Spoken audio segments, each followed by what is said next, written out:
एक बार गौतम बुद्ध अपने शिष्यों के साथ गुजर रहे होते हैं। बहुत देर वन में चलने के बाद बुद्ध और उनके सभी शिष्य एक विशाल पेड़ के नीचे बैठ जाते हैं। उस पेड़ के नीचे एक अलग सी शांति थी। सभी लोग उस शांति को अनुभव कर रहे थे। कोई भी एक शब्द नहीं बोलता। कुछ देर बीतने के बाद गौतम बुद्ध का एक शिष्य उठता है और बुद्ध से पूछता है, बुद्ध मैं आपसे एक प्रश्न पूछना चाहता हूँ। बुद्ध कहते हैं, पूछो क्या प्रश्न है तुम्हारा। शिष्य बुद्ध से पूछता है, मैंने कभी भी आपको दुखी नहीं देखा। आपके चेहरे पर हर समय एक अलग ही मुस्कुराहट रहती है, हमें भीतर तक आनंद से भर देती है। आपके चेहरे पर अलग सी चमक है जो हमें दुख से कोसों दूर कर देती है। पर मैं यह जानना चाहता हूँ कि मेरे भिक्षु बनने से पहले मेरे जीवन में बहुत सारा दुख था, जिसके कारण मैं भिक्षु बन गया। पर मैं अभी तक नहीं जान पाया हूँ कि दुख है क्या। क्या आप मुझे बता सकते हैं कि वास्तव में दुख क्या है? बुद्ध मुस्कुराते हैं और अपने भिक्षु से कहते हैं, दुख एक विचार से ज्यादा कुछ नहीं है। सभी लोग सुनकर चौंकते हैं और बुद्ध से पूछते हैं, परंतु बुद्ध विचार तो आते हैं और चले जाते हैं, पर दुख एक बार आ जाता है तो जाने का नाम ही नहीं लेता। बुद्ध कहते हैं, मैं तुम्हें एक छोटी सी घटना बताता हूँ। एक नगर में एक धनी शेठ रहता है। उसके पास एक वफादार नौकर होता था। वह शेठ अपने नौकर पर बहुत विश्वास करता था। वह शेठ अपने नौकर कभी भी किसी बात के लिए भी शक नहीं करता, क्योंकि उसका नौकर वास्तव में ही बहुत ईमानदार होता है। एक बार उस शेठ को किसी काम से बाहर जाना पड़ा। 2-3 दिनों के बाद जब वह शेठ वापस लौटा तो वह एक कीमती सामान लेकर आता है। वह उस कीमती सामान को अपने कमरे में बड़ा सजाकर रख देता है और अपने नौकर से कहता है, तुम्हें खास तौर पर इस चीज का ध्यान रखना।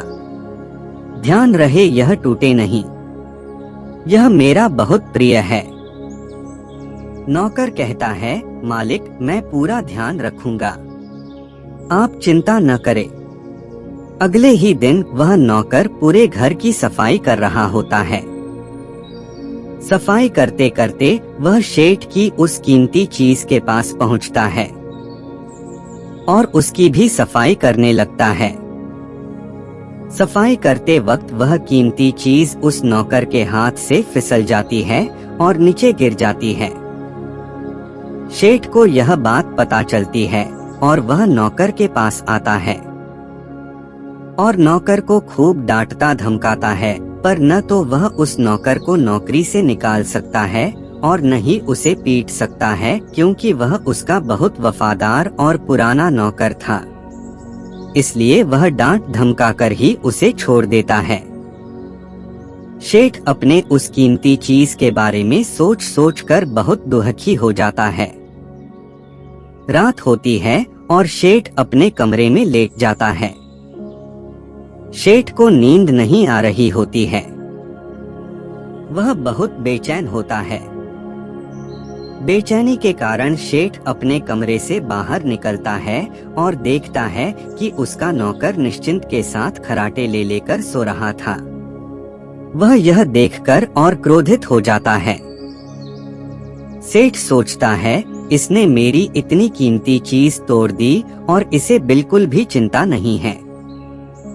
मुझे यहाँ नींद भी नहीं आ रही है और यह आराम से सो रहा है। सेठ अपने कमरे में वापस चला जाता है। अगले दिन सुबह सेठ सोचता है, मैं इस समस्या से कैसे निकलूं? फिर सेठ को एक तरकीब समझ आती है। वह अपने नौकर के पास जाता है और अपने नौकर से कहता है, मुझे बहुत दुख हो रहा है, यह बताते हुए कि वह जो कीमती चीज कल तुमने तोड़ी थी वह मैं तुम्हारे लिए लाया था। मैं चाहता था कि मैं उसे तुम्हें उपहार में दूं, परंतु अब क्या कर सकते हैं? अब तो वह टूट गई है। सेठ की बात सुन नौकर को धक्का लगा। नौकर सोचता है, अरे यह तो बहुत बड़ी गलती हो गई। वे इतनी कीमती और महंगी चीज मेरे लिए थे और वे मुझसे ही टूट गई। फिर क्या? उस नौकर के मन में बेचैनी पैदा हो जाती है, दुख पैदा हो जाती है, रात होती है और सेठ आराम से सोता है और वहां नौकर बेचैन रहता है। उसे नींद नहीं आती। क्यों नींद नहीं आती? क्योंकि अब उस नौकर ने उस सेठ की उस कीमती चीज को अपने आप से जोड़ लिया, इसलिए वह दुखी हो रहा था।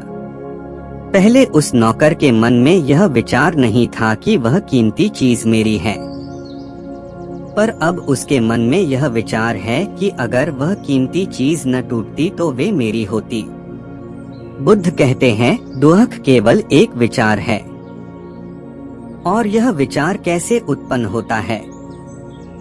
अपने आप को किसी चीज से जोड़ने से। हम जिस भी चीज को अपने आप से जोड़ देते हैं, वह चीज हमारे दुख का कारण बनती है। लेकिन वास्तविकता तो यह है कि कोई भी चीज हमसे जुड़ नहीं सकती। हर चीज आपके पास है, आपकी है, पर कुछ समय के लिए। कुछ समय के बाद वह आपसे दूर हो जाएगी। उस दूर होने की घटना को स्वीकार करें और आगे बढ़े।